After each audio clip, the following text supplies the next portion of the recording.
بە مەبەستی بەسەرکردنەوەی ئەندام و لایەنگرانی کۆمەڵی ئیسلامی و ئاگاداربوون لە ئیش و کارەکانیان لە سنوورەکە، مامۆستا عەلی باپیر بە یاوەری شاندێکی سەرکردایەتی کۆمەڵی ئیسلامی ناحیەی خەلیفانی بەسەرکردەوە. مامۆستا و وەفدی هاوڕێی سەرەتا لەلایەن بەرپرس و ئەندامانی ئەنجومەنی خەلیفانی کۆمەڵی ئیسلامی پێشوازی کران. دواتر لە بارگای ئەنجومەن لەگەڵ بەرپرس و ستافی ئەنجومەن کۆبوونەوە.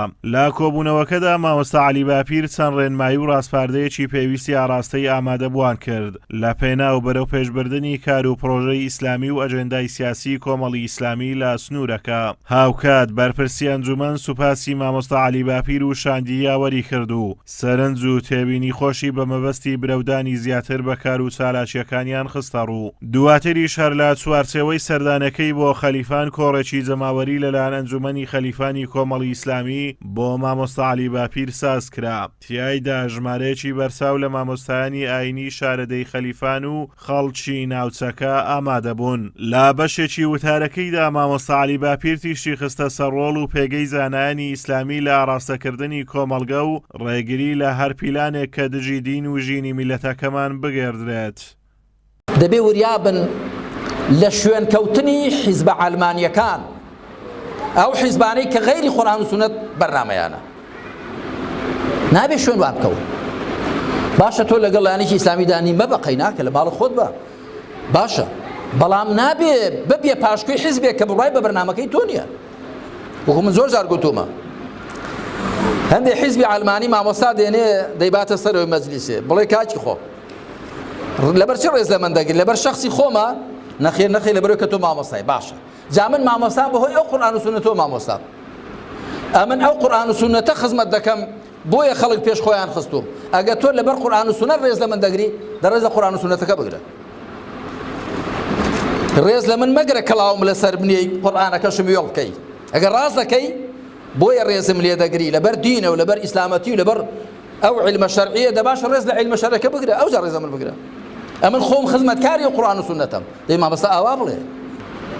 دەبێ کەسێک سەرۆک و بەرپرسی مسلمانان بێ کە لەسەر میبەرەکەی پێغەمبەر عەلەیهی سەڵات وسەلام لەوێوە ئاراستەیان بکە، ئایەتی خۆیان بۆ بخوێنێتەوە، فەرمایشتی پێغەمبەریان بۆ بخوێنێتەوە عەلەیهی سەڵات وسەلام، و دەبێت لە میحرابەکەی پێغەمبەرجا پێشنوێژیان بۆ بکە.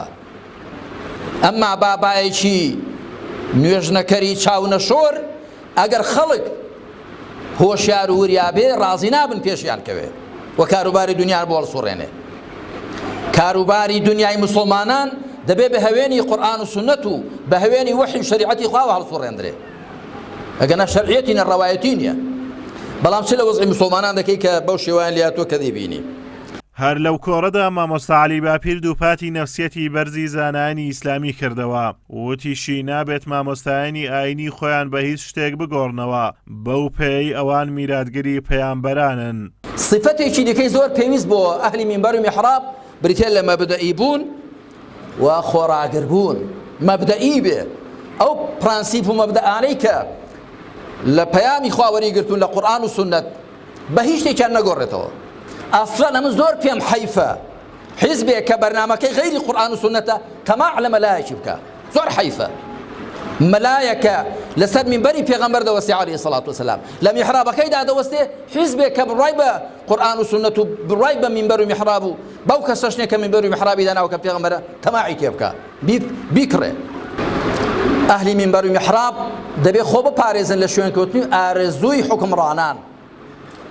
ئەو حوکمڕانانەی کە چاویان لەوەیە هەموو شتێکیان بۆ ڕەوا بێ، چاویان لەوەیە کە ئەوان چۆنیان پێخۆشە دنیاوا بێ.